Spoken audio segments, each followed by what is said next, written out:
अभय चरण भक्ति वेदांत स्वामी,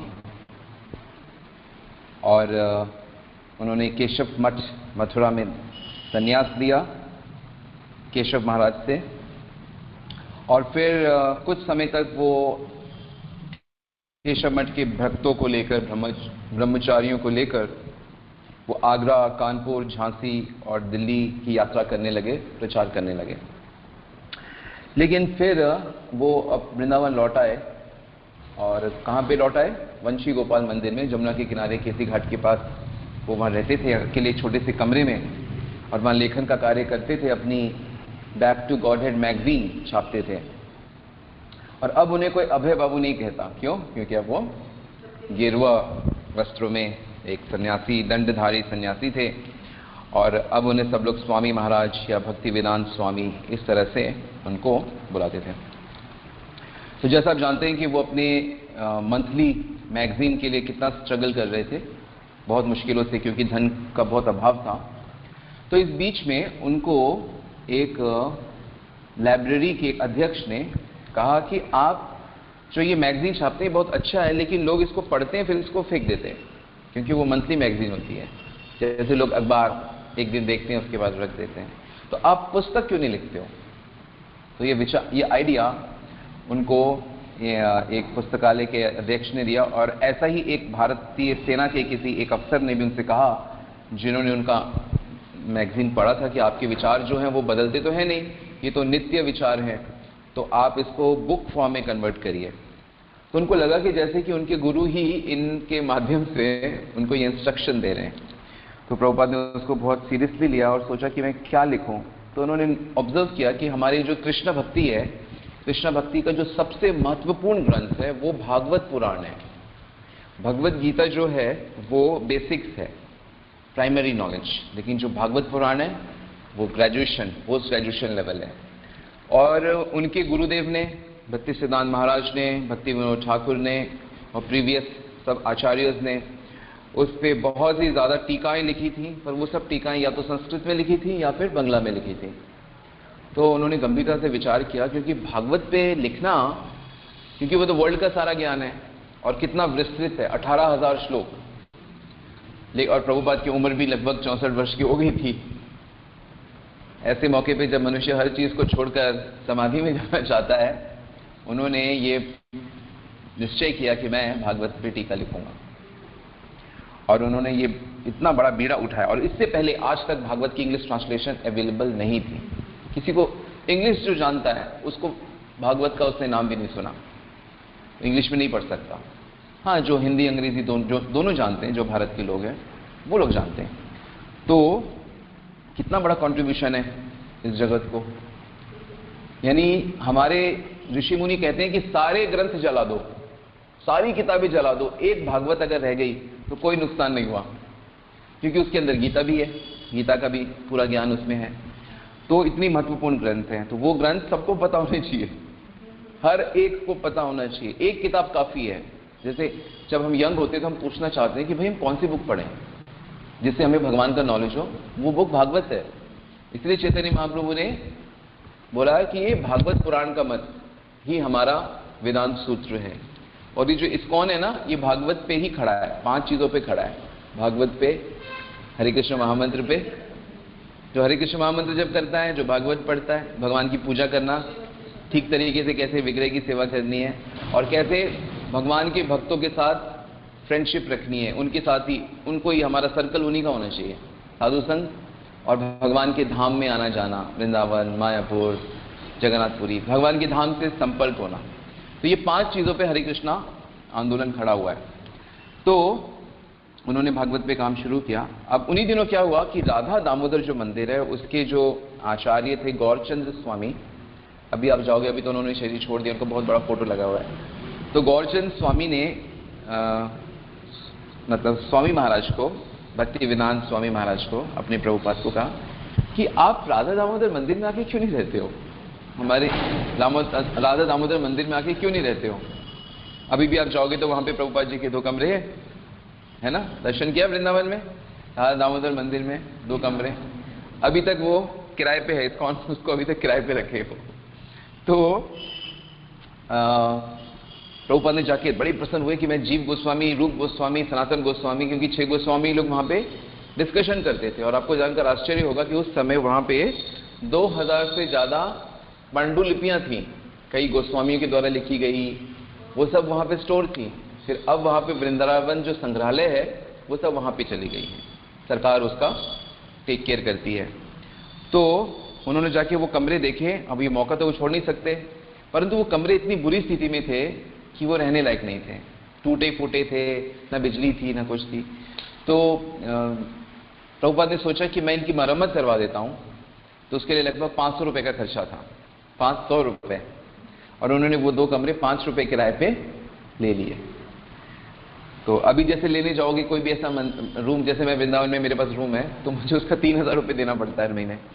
तो एक नॉर्मल सा रूम है तो 2500 से लेकर 2000, 2500, 3000, 4000 तक रूम मिलता है। तो अभी उस हिसाब से भी 2 कमरे राधा दामोदर मंदिर में, जैसे मुझे राधा श्याम सुंदर मंदिर में भी मिला था मौका कि मेरे को महाराज ने बोला था आप आके यहाँ भी रह सकते हो, क्योंकि देखते थे रोज आता हूँ।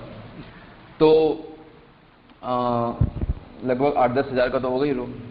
और फिर मरम्मत करवानी है उसकी, उसका 10 टाइम्स है ना, 100 टाइम्स। तो काफी, मतलब 5 रुपए किराया है और 500 रुपए का खर्चा होगा, क्योंकि दीवारें ठीक करानी, लाइट लगानी है, छत भी, काफी कुछ। तो प्रभुपाद ने पैसे इकट्ठे करने शुरू किए और भगवान की कृपा से उनका ये काम भी हो गया। और उन्हें अपने गुरु की बात याद आई, भक्ति सिद्धांत महाराज की, जो ये कहते थे कि जो प्रचारक है उसे नगर में रहना चाहिए, उसे एकांत में नहीं रहना चाहिए। तो उन्होंने सोचा कि मैं वृंदावन में रह रहा हूं, यहाँ पे मैं ग्रंथ का काम करूंगा, लेकिन उनको प्रचार करना था दिल्ली में। तो दिल्ली में उनके पास रहने की कोई जगह नहीं थी। तो वहां पे उनके एक जानकार थे जिनका नाम था हित शरण शर्मा, राधा प्रेस की जो मैनेजर थे, जिनके यहाँ जब वो अपनी मैगजीन छापते थे तो उनके यहाँ घर पे भी रुकते थे। तो उन्होंने उन्हें एक व्यक्ति से मिलाया जिनका नाम था पंडित श्री कृष्ण शर्मा। और वहां पे एक नवल प्रेम सभा, दिल्ली में बहुत सभाएं होती है, अलीगढ़ में भी बहुत सभाएं होती हैं, लोग भक्ति करने के लिए सभाएं बनाते हैं। तो नवल प्रेम सभा के ये सचिव थे कृष्ण शर्मा। और इन्होंने एक बड़ा अच्छा काम किया।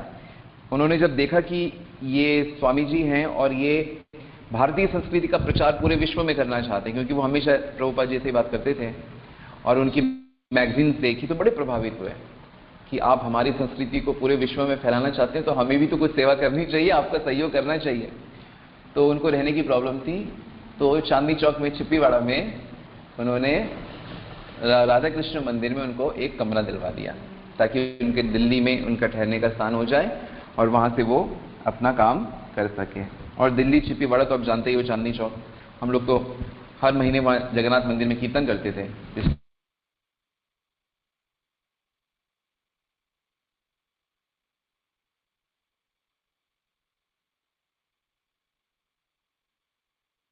ऐसे हो जाती है, बिल्डिंग ऐसे हो जाती है, तो तंग गलियां, बहुत भीड़।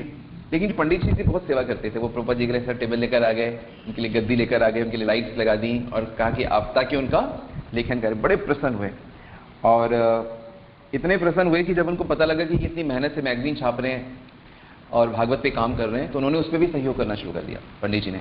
तो प्रभुपाद जी इतने खुश हुए उनसे कि उनकी किताब में उनका बहुत गुणगान किया और उनका नाम बदल दिया। कहा आपका नाम श्री कृष्ण हरि भक्त अनुदास शर्मा। प्रभुपाद जी ने इतने प्रसन्न उनकी सेवा से कि हरि भक्त अनुदास, कि आप भक्तों के सेवक हो। मतलब इतने बड़े आचार्य ने उनको ऐसा सम्मान दिया कि आप भक्तों के सेवक हो। इतने प्रसन्न हुए और बहुत उनको प्रभुपाद ने उनको अप्रिशिएट किया। फिर उन्होंने देखा कि वो जब उस दिल्ली के मंदिर में दिखते थे तो उसी मंदिर के दूसरे कमरों में कुछ लोग भी रहते थे, कुछ फैमिलीज भी रहती थी। तो उन्होंने देखा कि वो लोग आपस में बहुत झगड़ा करते थे और उनको डिस्टर्बेंस होता था, और अड़ोस पड़ोस के लोग भी बहुत, लोग तो लोग होते हैं। तो उन्होंने ये चीज सीखी कि मंदिर में केवल उन लोगों को रहना चाहिए जो पूरी तरह से भगवान को समर्पित है। ये डिसीजन उन्होंने तब ले लिया और ये चीज हमारे इस्कॉन में पहले दिन से फॉलो होती है कि मंदिर में बस वही रह सकता है जो 100% भगवान को समर्पित है। मंदिर में वो लोग नहीं रह सकते जो अपने भौतिक क्रियाकलापों को करते हैं, भगवान की भक्ति ठीक से नहीं करते। मंदिर का उपयोग, फिर उन्होंने ये बात समझी कि मंदिर जो होता है उसका सिर्फ एक ही काम होता है। क्या काम होता है? कि जनसाधारण को भगवान के जो मैसेज हैं वो उन तक पहुंचाना, आध्यात्मिकता की शिक्षा देना, ये मंदिर का काम है। और देखा जाता है कि बहुत अधिकांश मंदिर हमारे इस चीज को फॉलो नहीं कर पा रहे हैं। हमारे मंदिरों में पूजा पाठ हो रहा है, लेकिन शिक्षाएं क्यों नहीं हो रही? कथाएं हो रही हैं, लेकिन सिस्टमैटिकली शिक्षा कैसे? जैसे हमारा ऊपर ये गीता मंदिर है, तो ऊपर का जो गीता हॉल बन रहा है, वहाँ हर महीने गीता का कोर्स होगा, 7 दिन का, 3 दिन का, छोटे का, बड़े का, ताकि यहाँ से सब गीता की शिक्षक बन जाए।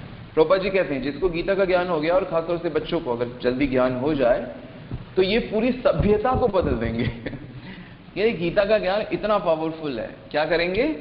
एक घर, एक शहर, एक देश को नहीं बदल, वो पूरी सभ्यता बदल देंगे वो, ऐसा। और वाकई उसका प्रभाव दिख रहा है। तो ये उन्होंने काफी अच्छे डिसीजन लिए।